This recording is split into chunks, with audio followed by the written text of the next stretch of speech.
What's up, Power Painters? This is Taylor Payton of TayPayArt.com and PowerPainters.org coming to you today with another Power Painters tutorial. So, in this one, we are going to be unleashing our imagination once again and talking about the fundamentals that make something like this come together, even though it was only an hour-long sketch.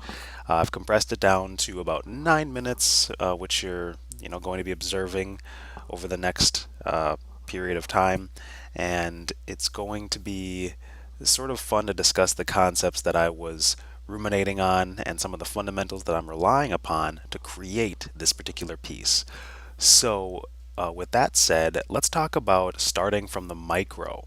So, typically, if you're a beginner, and I've talked about it at length in some of the other videos on this channel, you really want to start macroscopically, which is a way of saying that compositionally you want to worry about your big shapes first. Or not worry about them, but you want to concern yourself with your large scale shapes. That way you'll be able to figure out, if it's working on a bigger level rather than starting with a bunch of details and extrapolating outward from there. That being said, when you're going for something a little more unconventional, then you can sort of invert various principles once you understand them and have really neat results from that inversion. So instead of starting macroscopically, which is typically the wise thing to do when you're relying on drawing fundamentals, I'm starting with smaller shapes and detailing quite a bit before establishing anything else. And the only reason I'm actually doing this is because of the aforementioned unconventional sort of angle I'm going for, but also because it's digital and I can move it around or erase things really easily if need be. If I were going to tackle this traditionally, you can rest assured I would not be going this route, at least not unless I had a really potent process for parsing that type of workflow. I talked about workflow a lot in the beginner drawing course as well as in some of the later installments of the Power Painters Platinum package, but I'll sum some of that up here. In the basic thing is you really just want to get your workflow down to a degree where it's second nature. No matter what you're going to be working on in terms of subject matter, you want to know your one, two, three, your step by step, and have something that you can rely upon, especially if you're doing this professionally. Now, all bets are kind of off when you're doing it for yourself or you're creating work that is not, having any other obligation attached to it. But when it comes to making work for consistent purposes, you want to have your process down, and that's something you can discover after learning the principles and putting them in order. A lot of my process is fairly intuitive as I've been drawing sincerely since I was about, I don't know, 17 years old. So it's pretty much ingrained at this point. But that being said, when I move those pieces around, when I switch the order of operations, then I'm able to get some interesting results as well. So in this case, starting from the micro, just detailing a whole bunch, which is something again I wouldn't do unless I had my big shapes already established, and then just wanting to work with some machine bits, some parts that were very hard edged and just based on geometric shapes, because after that I add some organic elements, as I'm sure you've seen in the thumbnail of this video, which is just a girl, a kind of a creepy girl portrait. And the reason for this is because I wanted to explore concepts more than I wanted to really end up with a super polished or super technical kind of approach.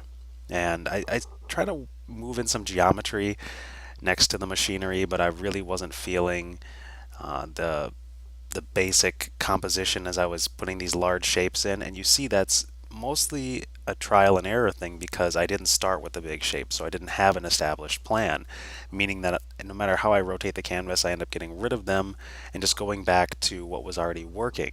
So sometimes you got to take a couple steps back in order to really move forward.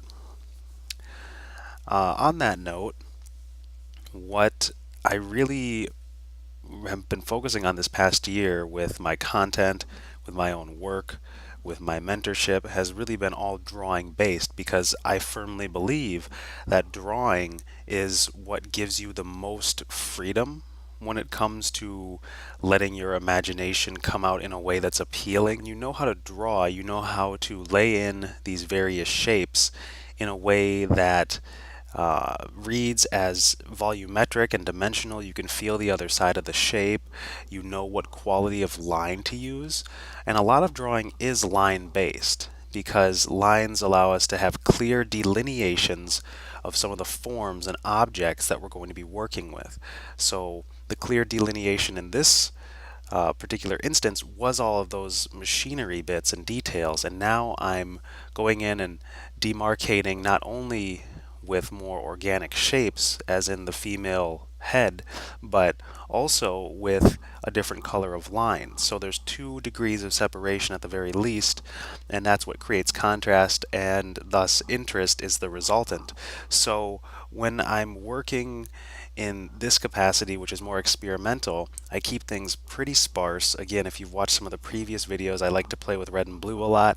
That's really an arbitrary thing. It's just a cool and a warm contrast, which is yet another degree of separation. So whenever you're working and thinking about what's going to create an interesting picture by the very end, whether that is at the end of an hour-long sketching session or a 100-hour-long painting series, you really want to think about things like this, namely because it will allow you to have a greater degree of creative expression but also rely on principle. So if you really break this down, her head is just an egg shape. She has oddly proportioned facial features, which was pretty much by design. I didn't want her to be your normal pretty girl. I wanted her to have sort of a little bit of an unsettling proportion. You know, the eyes a little bit widely spaced, sort of a slightly more bulbous nose and a little more detail than I would go in with typically, because I wanted it to feel a teeny bit unnerving because I like that aspect. It's sort of, she's not ugly, but she's not like super pretty either. And that really makes it interesting and worth looking at for a little bit. Usually I just go based off of what I really want to draw, especially when it's for something shorter and not client based, because I get to be the art director of it and I get to play with my sort of comfort zone and my proclivities when it comes to making art. And I'm not really doing it because I want to fish for likes or I want people to share it like crazy or because I'm looking to attract new clients. I'm doing this just because I'm genuinely interested in the themes, motifs, and elements that I'm working with. So that's something to really consider when you're doing personal work because that's what makes it personal. I guess lastly, what I'll just go back and touch on, if you're not sure about the types of lines I'm using here, some very straight lines, some S curves, some C curved lines, some flowing lines for the hair, or even doubling up some of the line weights in key spots like around the mouth or eyes or a curve of the skull, then you do want to go back and watch the Beginner Drawing Course Week 1 video or the Beginner Drawing Course Week 0 video, Where to Start. Those are both in the description box below. I, at the very end, decide that I'm going to add just some odd sort of abstract shapes and floral elements to give her a framing and really make you focus on her and give that blue more contrast because it just seems to line up really nicely. And as you're going to see in a minute here, it has this uncanny way of lining up when you put them side by side, which I did not intend at all, which is really fun when you work with abstract things. Yeah, I suppose that is about it for this video. I really appreciate all your support. Again, visit tapeart.com and powerpainters.org.